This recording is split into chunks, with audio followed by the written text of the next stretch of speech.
back on HQ, where without further ado, it's our pleasure to bring to you the long-awaited Bryant McFadden bracket breakdown. Going to take you all the way through Super Bowl 60, a champion to be crowned.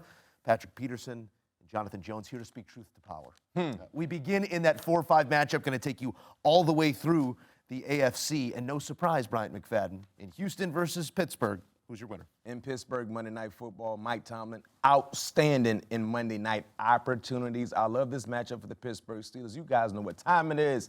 Aaron Rodgers' magic will continue. I have the Pittsburgh Steelers taking care of their business Monday night against the Houston Texans. You think he's going to have enough to get away from Will Anderson and Danielle Hunter? It's a fair question.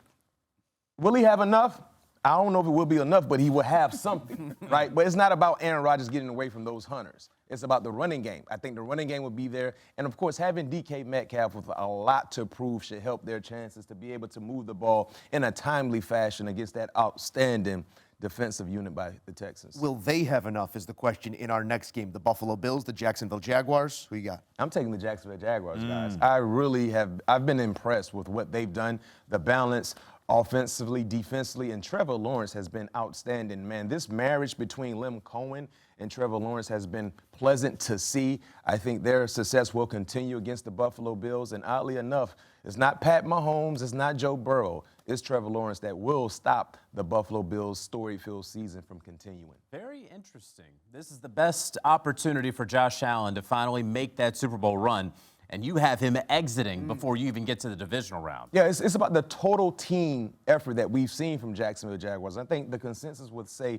with all of us that the more balanced team, the more efficient team, the more consistent team in totality has been the Jacksonville Jaguars, considering some of the mishaps we've seen from the Buffalo Bills. Who's going to be your highest seed in action? That seed belongs to the New England Patriots, who will take on the Chargers at home. A lot of travel in this one, Mac. How does that factor into your pick? I mean, by default, I don't have a lot of trust in the Chargers. You know, when you look at the injury concerns on the offensive line, like I said, 29 different O-line combinations so far this season, the most in the National Football League. It's hard to overcome that when you're playing against really, really good teams in the playoffs. You mentioned the New England Patriots. They do a great job in putting pressure on opposing quarterbacks. It's a tall task to ask of Justin Herbert, knowing the offensive line woes that he's been dealing with. It's been a great job, coaching job by Coach Harbaugh and by his team getting to this point. But I think the luck stops in New England. I have the Patriots advancing. All right, you keep leading me where I'm going. The luck stops. We'll see how far the bias of Bryant McFadden can take these Pittsburgh Steelers, as we will go there now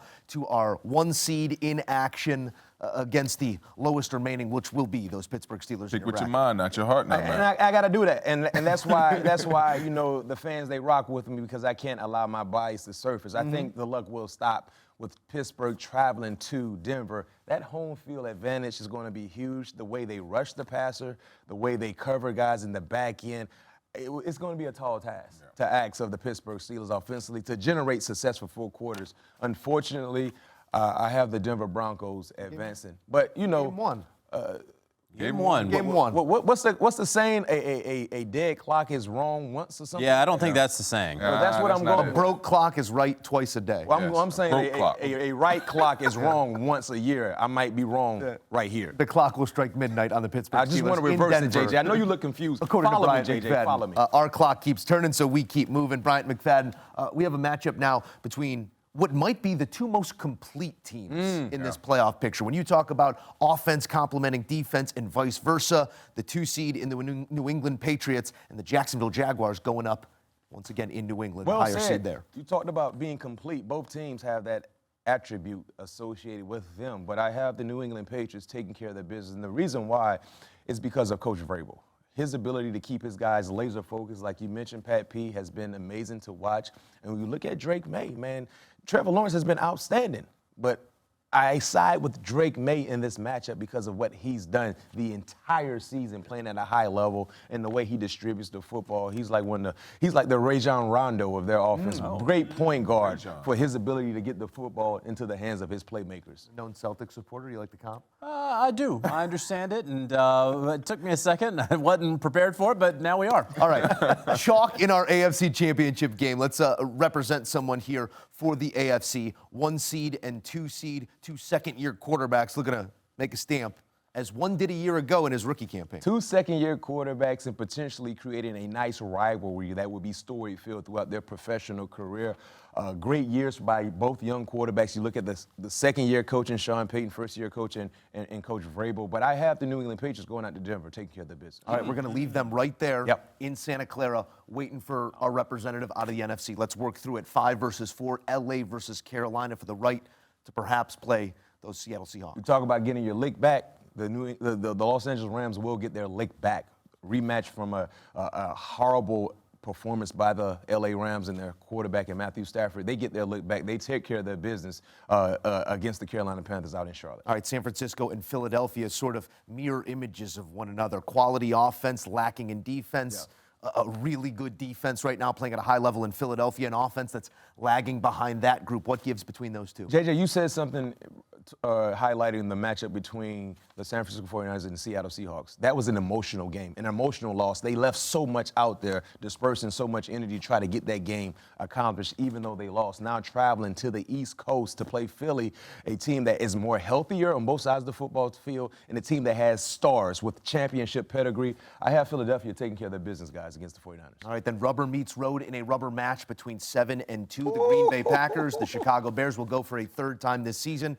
Yeah. If the previous two are any indication, Mac, this is going to be another good one. I mean, if the directors have their hand in this game, you better believe this game will come down to a last final possession. Joe, don't worry. You have to jump on me right now. I have the Chicago Bears. How far back I'm sitting No, right I have the Chicago Bears taking care of their business, but this will be a must-watch game for 4 quarters, so get your popcorn ready because the previous 2 matchups, like you said, they've come down to the final possession. I take no issue. Any objections? Nah, From the court? I like the bracket so far. Yeah. All right. We move forward with LA versus Seattle. And, man, you want to talk about rivalries? That's one that doesn't get the credit that it deserves out west. None of those rivalries out west get the credit that they deserve. We'll get another installment here, according to Mac. Yeah, another installment. The second matchup was outstanding in terms of how the game was played in the finish. But for Seattle, I have Seattle taking care of the business. Number one, the home field advantage, the 12, is very, very important in their success, playoff success, and their style of play defensively. They beat you up. They remind me a lot of the Houston Texans in the physical nature in which they play. When they tackle you, they swarm. They play what I call that ant defense. I think that might be a tall task for Matthew Stafford, even though he's been like an MVP player the entire season. The buck stops there in Seattle. I have the Seattle Seahawks taking care of their business and advancing to the NFC Championship. Yeah, I mean, you got a week of rest, and you got that defense that Seattle has, the familiarity. I see the vision. And remember, the last time we saw these two play, it was a massive moment or couple of moments that got Seattle to that 1 seed and LA out of reach because of it. It's the Eagles and the Bears, a couple of fan bases that are dying for more. One that's defending a title, one that hasn't seen one since '85. Not a Super Bowl in some years. First playoff action for the Bears. They would have already gotten their first win in a very long time in the playoffs. But if you look at the bottom of the Bears' shoes, you might be still picking pieces of the Eagles off from the last time these two met. Do we see something like that again? No question. When you look at the success the Bears had against the Eagles out in Philly, the eye candy Black Friday. They presented to the Eagles defensively, they had issues in slowing them down. When you look at what DeAndre and Kyle was able to do in the backfield, I think that success follows them in this matchup. And playing in Chicago, we don't know exactly what the temperatures will be, the conditions, and we know Philly played in frigid temperatures, but Philadelphia cold and Chicago cold.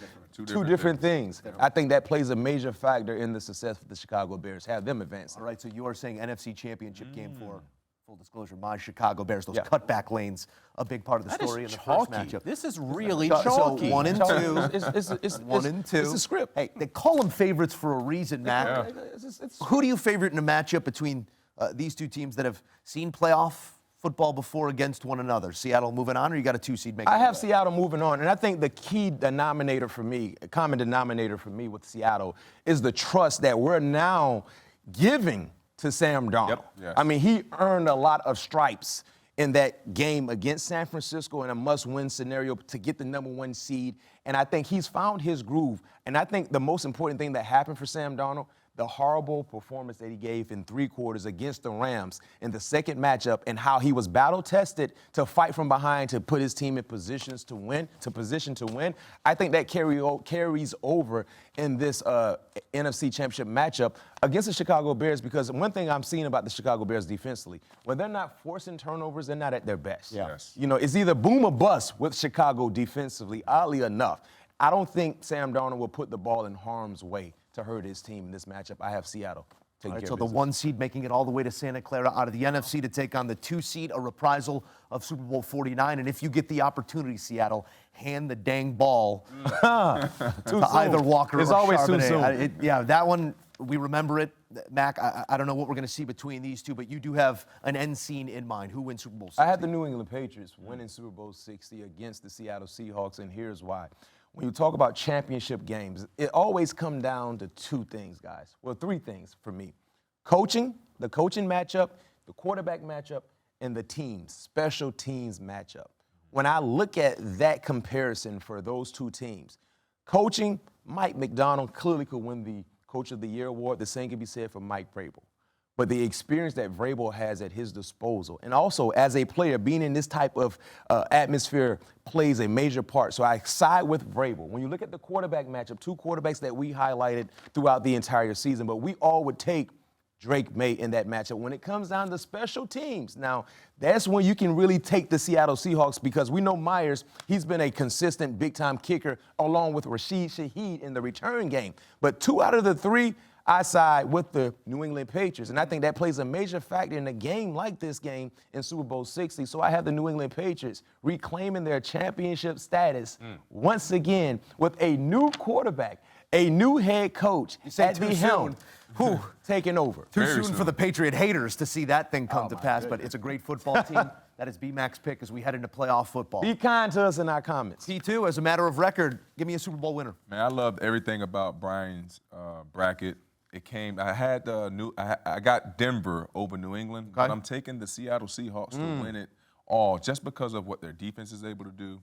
They pack a good special teams as well, and the ability to be able to run the ball and have play action at their will available. So I think that's a recipe for success. Sam Darnold has earned his stripes against that big-time win against the 49ers last week. Oh, I'm sorry, not last week, Saturday.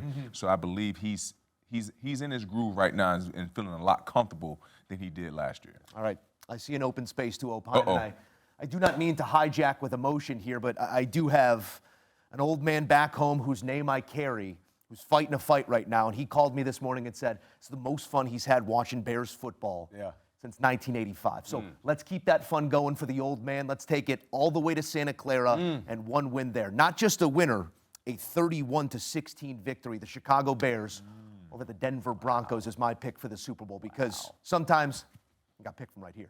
No question. All right, a look here at your wild card weekend schedule. It all starts on Saturday, and before you can do anything, before you can make your way across that bracket, you take care of the team in front of you. For the Rams, that's the Panthers. For the Bears, that's the Packers. Then we move to Sunday action, where your early game will come your way on CBS and streaming on Paramount+. The Bills and the Jags go head-to-head, followed by the 49ers and Eagles, the Chargers and the Pats. Then we round things out with a Monday night matchup in your 4-5, Steelers and Texans.